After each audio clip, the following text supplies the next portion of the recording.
Halo semuanya, pendengar MP4 dimanapun kamu berada. Bagi kamu yang belum sempat membeli buku yang ingin kamu baca, tapi penasaran apa isi dari buku tersebut, atau malas membaca buku, MP4 hadir. Kamu hanya cukup duduk manis, tidur tengkurap, nyeruput kopi, dan dengarkan. Untuk yang pertama, aku mau bacakan untuk kamu buku yang berjudul Pandana Baban Lahir Sebagai Petarung, sebuah autobiografi. Buku ini terdiri dari 2 jilid. Buku yang pertama berisikan tentang perjalanan anak muda yang mempunyai tekad dan tak kenal rasa takut. Penasaran apa isinya? Mari kita membaca dengan mendengar. Pandana Baban Lahir Sebagai Petarung, sebuah autobiografi. Buku 1, Menunggang Gelombang. Yang diucapkan akan mudah dilupakan, yang dituliskan akan tetap ada. Meski tak sama persis, seperti ungkapan peribahasa Latin, itulah niat awal saya menulis autobiografi ini. Harapan saya, apa yang saya tulis dalam buku ini yang berupa pengalaman saya dan pengetahuan yang saya petik dari sekolah kehidupan dapat bermanfaat bagi orang lain, terutama generasi penerus bangsa, khususnya anak-anak dan cucu-cucu saya, serta yang segenerasi dengan mereka. Pada mulanya adalah naluri survive atau bertahan. Inilah yang menjadi pijakan awal saya agar tak mudah menyerah, seberapapun beratnya halangan dan tantangan yang harus saya hadapi. Cikal bakal naluri ini sendiri telah tumbuh sejak saya masih kanak-kanak di Pematang Siantar, Sumatera Utara. Ketika saya pertama kali mendapat pukulan kehidupan di usia yang belum lagi genap 6 tahun. Ketika itu, saya tanpa sengaja memecahkan setoples beling berisi permen di sebuah toko di Simpang Ampat, sekitar 600 meter dari rumah saya, yang terletak di jalan sekolah. Pemilik toko yang bermarga Sialagan marah dan mencopot baju saya, sehingga saya pulang dalam keadaan telanjang. Kakak saya, Kak Edit, kemudian mengambil baju saya dari pemilik toko setelah mengganti rugi setoples kaca yang saya pecahkan. Di kebun binatang Pemantang Siantar, saya yang saat itu berusia 8 tahun bersama adik saya yaitu Asmara dan abang saya Leo pun pernah kena hukum. Kedua peristiwa di Pemantang Siantar ini tercetak dalam memori otak saya seumur hidup. Masuk ke Medan, dunia semakin keras. Naluri untuk survive semakin menguat. Kata bahaya hampir tidak ada dalam kamus kehidupan saya. Bahkan dalam situasi dan kondisi yang bisa membuat nyawa saya melayang, bagi saya itu justru menjadi kenikmatan tersendiri. Selama di Medan, 2 kali saya ditangkap polisi karena mengeroyok guru dan berantam dengan preman. Dalam menjalani profesi sebagai wartawan, naluri survive yang telah ditempa selama puluhan tahun ini ternyata melahirkan nilai tambah. Dalam melakukan kerja jurnalistik, saya kerap melakukan apa yang dianggap berbahaya oleh orang lain, akan tetapi saya sendiri memandangnya tidak berbahaya.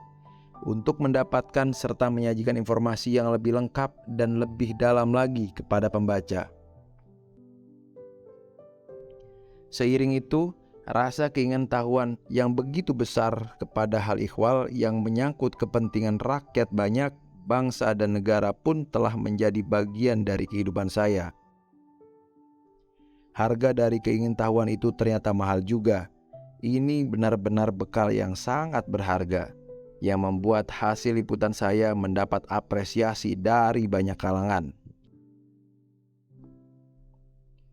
Pada masa itu, sangat banyak informasi yang saya dapat atau saya ketahui yang tidak dapat disiarkan atau diberitakan.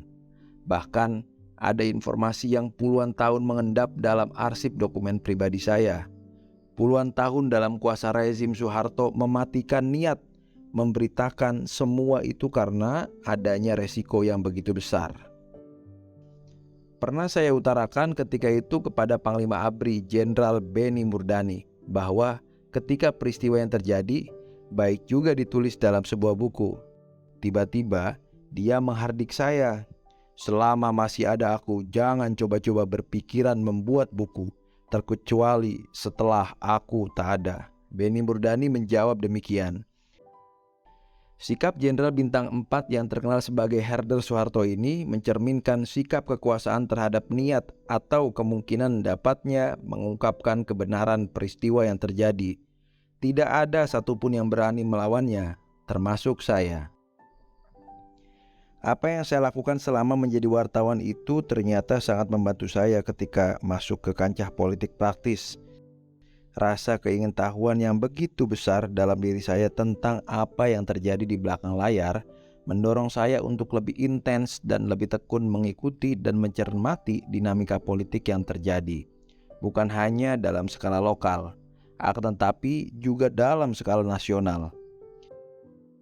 Kebiasaan saya menyimpan dokumentasi masa lalu banyak membantu saya dalam menuliskan autobiografi ini. Misalnya, surat penangkapan saya tahun 1968 di Manado masih saya simpan. Demikian juga surat pembebasan saya dengan surat tanda terima barang-barang yang harus dititipkan saat saya akan dijebloskan ke penjara, di mana ketika itu jam tangan merek Titoni kesayangan saya ditilap Sersan CPM. Banyak dokumentasi yang saya simpan yang merekam peristiwa-peristiwa lebih dari 50 tahun itu dan sesudahnya. Seperti surat-surat pribadi Arswendo Atmowiloto dan dokumen-dokumen lain yang masih saya simpan dan menurut kepercayaan saya bernilai sangat tinggi. Dokumen-dokumen tersebut juga sangat membantu menyegarkan ingatan saya dalam proses penulisan buku autobiografi ini. Selagi saya menulis autobiografi ini, saya terkesan atas ayat Alkitab, Galatia 4:16. Apakah dengan mengatakan kebenaran kepadamu, aku telah menjadi musuhmu? Hidup saya sendiri di sisi lain kerap berada di lingkungan yang keras dan kemudian malah menjalani profesi yang fiver atau dipenuhi bahaya. Kondisi ini membuat saya harus pandai-pandai meniti buih. Jadinya, saya menjalani hidup bak sedang berselancar, harus fokus, konsentrasi, tenang, akan tetapi tidak kehilangan kegembiraan. Saya memang senang membantu orang, senang pula membuat orang menjadi bergembira, dan saya sendiri sebenarnya banyak juga dibantu orang lain.